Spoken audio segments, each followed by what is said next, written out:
Então, assim, por mais, assim, acéfalo que você é, assim, eu sou de esquerda, é o que o Lula fala, meu Deus, ele tá certo. Cara, mas não é possível que uma pessoa seja tão tapada para não enxergar na merda que a gente tá entrando. Porque a gente já viveu isso há 10 anos atrás. Então, não é uma novidade, entendeu? É que nem tu voltar num relacionamento que é tóxico. O relacionamento não vai ficar bom, ele vai continuar ruim. É a mesma coisa. Uma coisa do Supremo. Simples, né? Vocês não viram essa semana? O Renan Calheiros foi inocentado de 40 processos. O último caiu agora. 40. Dos 40 processos, nenhum eles consideraram que o homem estava feito alguma coisa. 40! Não é 4, é 40. Enquanto isso, a Débora está presa por escrever Perdeu Mané.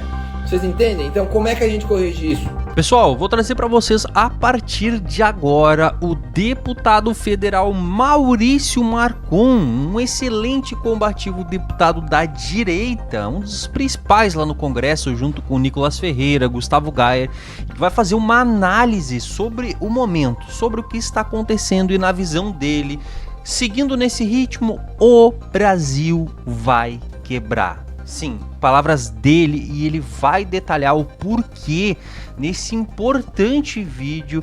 Vai falar também sobre aí o Rachadones, que para quem não sabe, né, gente, o Janones, que teve aquele processo de rachadinha, fez um acordo com a PGR para devolver aí parte do dinheiro, sendo que ele acabou sendo absolvido lá no Conselho de Ética. E agora a turma da direita vai para cima, justamente porque se está devolvendo é basicamente aí uma confissão de crime, não é mesmo? Bom, a gente vai trazer tudo isso e muito mais nas palavras do deputado a partir de agora. Então já curte, comenta e compartilha muito esse vídeo, é importante demais. E vem pra tela, porque o Debate em Foco, ele tá no ar. Quem acompanha as nossas lives dominicais, o Encontro com Marcon e Esposa, desde o começo do governo Lula, sabe que a gente vem alertando que a gastança desenfreada vai provocar um voo de galinha e uma tragédia ali na frente. Pois bem, por que a gente diz isso? Porque isso aconteceu em 2014, 2015 e 2016 lá no governo Dilma. Então o que a gente fala, assim, eu estudei ciências econômicas, então ciências, ela parte do pressuposto que foi algo que foi estudado, entendido, né, e se viu que não funciona. A gastança do governo ela é generalizada. A gente tem aí, mas se tivesse o teto de gastos já neste ano, seriam mais 400 bilhões de reais que estariam sendo gastos além do orçamento. Então nós estamos gastando muito mais do que nós arrecadamos. O que isso provoca? Isso provoca um aquecimento artificial da economia. Eu já dei esse exemplo aqui, mas é mais ou menos do que você ir no banco, pegar dinheiro emprestado e viajar para Disney. No primeiro momento, isso muito bacana. Depois chega a conta. Então, é basicamente isso. O mesmo modelo está sendo implementado, que foi implementado lá pela Dilma, nos anos que ela deu o gasto total para segurar a inflação artificialmente, e ela também fez o maior esforço para que o PIB artificialmente fosse aquecido. O que a gente teve? Em 2012, números consolidados.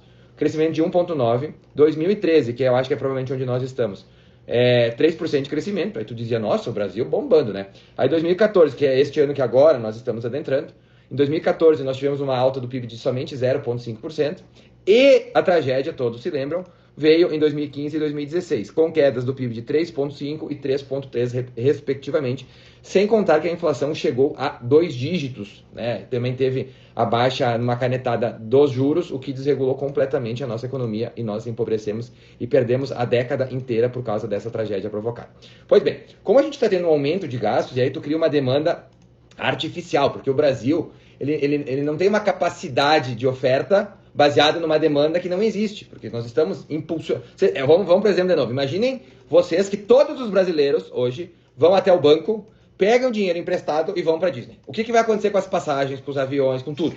Vai aumentar de preço, concordam comigo? E todo mundo vai ficar endividado ali na frente, e todo mundo vai ter que segurar o dinheiro ali na frente para conseguir pagar as contas. Basicamente é isso que está acontecendo com o nosso país. E o que a gente está percebendo aqui? Quando a gente faz... um dos primeiros sinais que começa a acontecer é a questão da inflação, que a gente já está vendo nos alimentos e em outras coisas. Mas nos alimentos ele se torna muito sensível porque ele pega o mais pobre. Se você ganha R$2.000 por mês e você vai no mercado comprar um ovo que está R$2, a porcentagem do seu salário sobre o ovo é de 0,1%. Agora, se você ganha R$20.000, um ovo custa 0,01% do seu salário. O que isso quer dizer? Quer dizer que o pobre sofre muito mais com a inflação. O pobre, obviamente, ele tem um salário menor, quando sobe o preço dos alimentos, isso afeta drasticamente é o mais pobre. Então, a questão dos alimentos vem pegando muito. O que o governo tem tentado fazer? Ele tentou colocar uma medida completamente inócua, eu não sei se é por incompetência, ou se para só gerar mídia, ou se pelas duas coisas, né? Ele decidiu zerar tarifas de importação de produtos que nós não importamos. É mais ou menos assim, vamos baixar o preço, me diz um produto caro aí, da lagosta. Vamos tirar o valor de importação da lagosta. O brasileiro não come. Não vai impactar em nada. Então, ninguém come lagosta todo dia. Ninguém come lagosta, nunca, né? Nunca comi, né? É. Então, vou fechar, tô com frio. Tá. Então, o que acontece? Quando a gente tem essa questão da importação dos alimentos, o governo está colocando uma medida que não vai adiantar nada. Qual que é o nosso problema? O problema maior que nós estamos vivendo é a desvalorização da nossa moeda. E aqui eu trouxe um exemplo que vocês vão entender de uma forma muito tranquila, tá? Vocês vão entender de uma forma muito tranquila o porquê que nós que eu digo, o povo brasileiro está empobrecendo. Por que os preços estão subindo tanto? Primeiro, todo produto, ou basicamente todo produto que tu consumir, ovo, abacaxi, melancia, carne, qualquer coisa, leite, ele é cotado no mercado internacional a dólar, ok? Tudo que é commodity é dólar, cotado em dólar.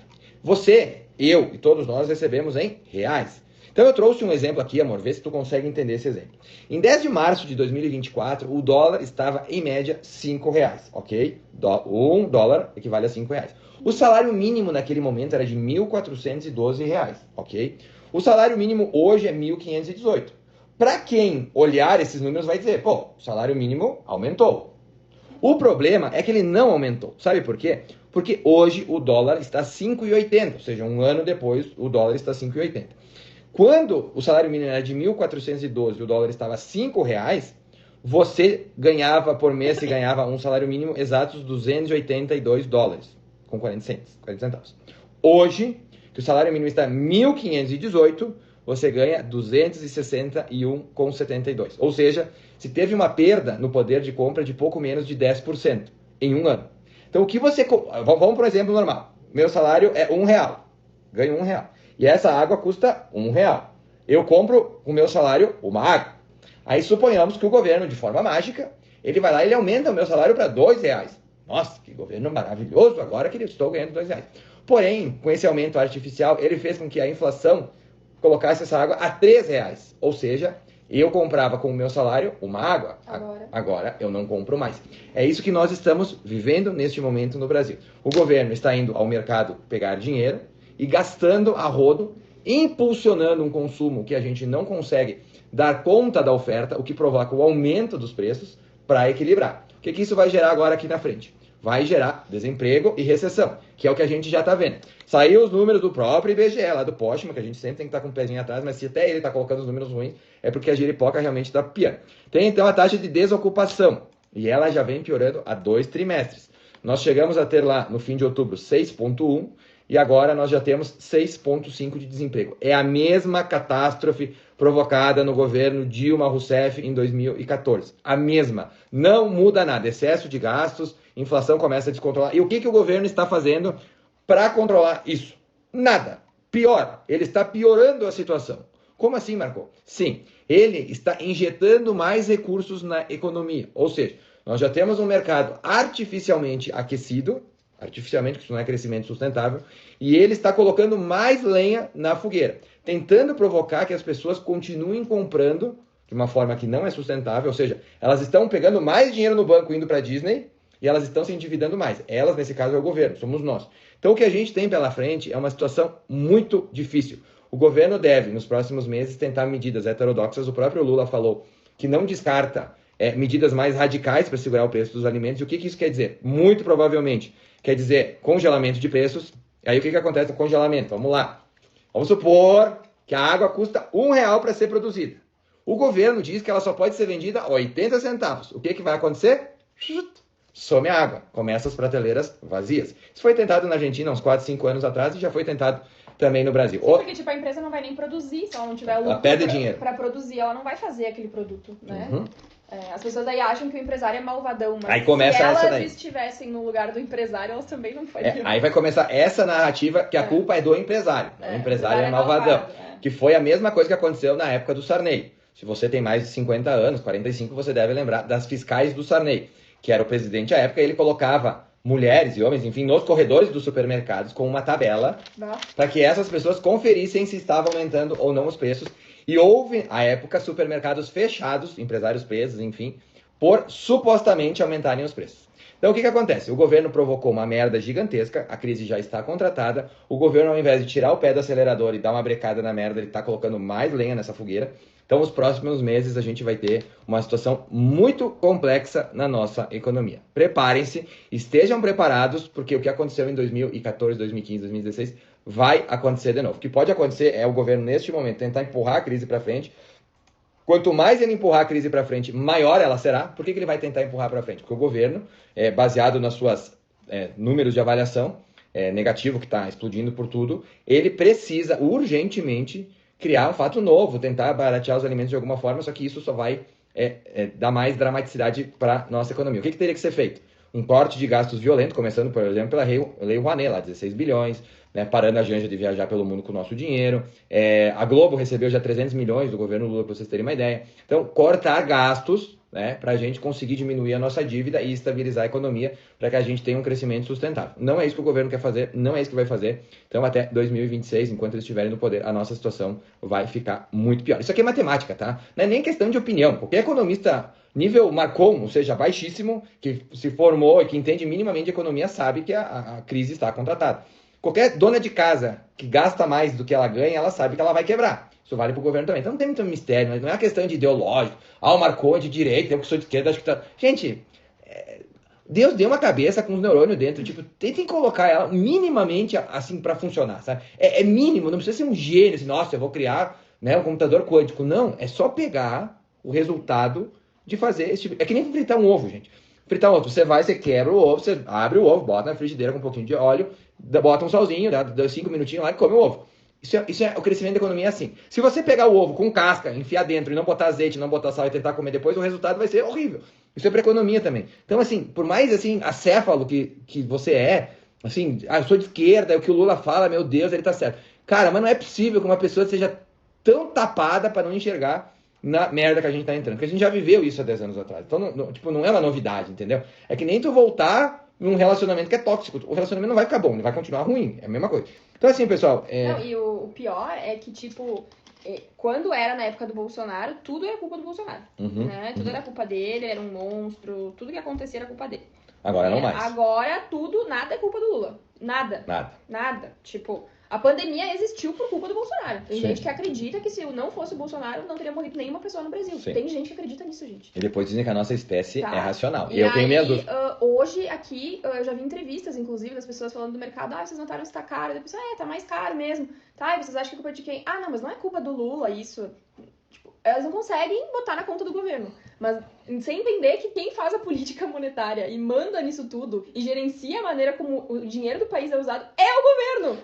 E é isso que gera esse tipo de coisa. Não, e vocês podem ver que não se ouve falar em crise no mundo. Crise econômica. Ninguém tá falando de crise. Uma guerra mundial, né? Tanto é que o Brasil voltou para trás, né? Hoje nós voltamos a ser a 10ª maior economia do mundo. Ou seja, a desgraça caminha a passos largos. Dito isso, vamos falar rapidamente do Janones. Não sei se vocês acompanharam. O Janones é o maior propagandista de fake news que a gente tem no Brasil. Realmente eu desconheço alguém que crie mais mentiras do que esse cidadão que é deputado federal. Esse cidadão que foi acusado de fazer rachadinha, né? Aquele esquema que tu pega todos os membros do teu gabinete, faz eles pagarem 30% pro teu bolso. Isso acontece muito, mas acontece muito mesmo, tá? Por isso que muitos querem cargos. Que daí vocês imaginam. Não falem com deputados, tá, gente? Não. Vereador, isso aí é normal. Vou dar um exemplo pra vocês. Infelizmente, é terrível. Deputado do governo vai lá e tem 50 cargos no governo, cada um de 10 mil reais. Então tem 500 mil de salário, uma folha de 500 mil, né? Concorda comigo? 50 vezes 10, 500, tudo certo. Beleza. Se ele pegar 10% de cada um, ele ganha 50 mil para ele. Então isso é a tal da rachadinha que é feito, tá? Então o Janones, que o PL, o Partido Liberal, o Partido do Presidente Bolsonaro, entrou lá no Conselho de Ética e o Boulos, olhem só vocês, o Boulos foi sorteado para ser o relator do caso, vocês devem lembrar. E o Boulos disse que não haviam evidências, enfim, e por aí vai. O que aconteceu? Mais que amigos, friends. Friends na corrupção. E aí o que aconteceu agora? O Partido Liberal não pode entrar de novo. Eu não cheguei a ligar pro alemão, pro Marcelo, essa semana provavelmente o Novo entre com uma representação contra o Janones, porque é corrupção. Tá? Ele fez um acordo lá, que ele só vai devolver meio com uma multinha o que ele roubou. Ou seja, Enquanto a Débora Rodrigues, mãe de 2 crianças, escreveu Perdeu Mané com um batom em uma estátua, está presa há 2 anos e condenada a 17 anos, o André Janones, que ilegalmente admitiu corrupção, ele fez um acordozinho ali com a turma, né? A turma do judiciário, que deveria ser imparcial, e conseguiu se livrar. O que a gente deve fazer na Câmara agora? Deve reabrir o processo de cassação dele, porque senão, se me disserem assim, olha, pode roubar. Vocês imaginem, se não podendo já é o caos, vocês imaginem podendo, né? Vai virar um... Então a nossa justiça hoje realmente é dramático que a gente vive aqui no nosso país. A Carla Beckman, você acha que o STF conseguirá condenar o Bolsonaro? Então, Carla, os ventos estão mudando, né? A gente tem até vários juristas que realmente leem, entendem, né, de processo, enfim, a gente tenta ver bastante, todos são unânimes em dizer que a denúncia da PGR é uma palhaçada. Hoje o Bolsonaro tem um aliado fortíssimo, né, além do povo, né, a gente já vê as pesquisas dando que ele está muito mais bem quisto pelo povo do que o próprio presidente atual. Ele tem o Trump, né, e o Trump é um grande aliado, assim, ó, é que nem tu trazer o Ronaldinho Gaúcho nos tempos vários pro teu time, é um baita aliado. Então, a ideia deles, obviamente, é condenar. Eles, inclusive, levaram para a primeira turma, onde está lá o Alexandre de Moraes, o Toffoli, essa turma, o Zanin, né? Essa turma aí, justamente onde está o Nunes Marques e o André Mendonça, que poderiam fazer questionamentos, se fosse no pleno, né? Ou seja, mostrar as falhas do processo, eles querem tirar de lá. Então, é totalmente viciado o processo. Mas, assim, eu acho que eles já tiveram mais certeza do que eles estavam fazendo. Hoje, eu acho que um pouco menos. Uma coisa do Supremo. Simples, né? Vocês não viram essa semana? O Renan Calheiros foi inocentado de 40 processos. O último caiu agora. 40. Dos 40 processos, nenhum eles consideraram que o homem estava feito alguma coisa. 40. Não é 4, é 40. Enquanto isso, a Débora está presa por escrever Perdeu Mané. Vocês entendem? Então, como é que a gente corrige isso? Elegendo senadores comprometidos com a Constituição e com a direita. Hoje nós não temos o suficiente. O que nós precisamos fazer ano que vem? Votar correto. Não dividir os votos. Fazer um negócio certinho, organizado. Entendeu? Então, é passo a passo. Não se constrói... Os caras demoraram 30, 40 anos para fazer o que fizeram. Nós não vamos conseguir destruir em 1 ano e meio. Mas a gente tem que trabalhar. É isso que a gente tá fazendo. Tá aí, pessoal. Maurício Marcon e esposa. Que bela conversas e explicações feitas aqui pelo deputado.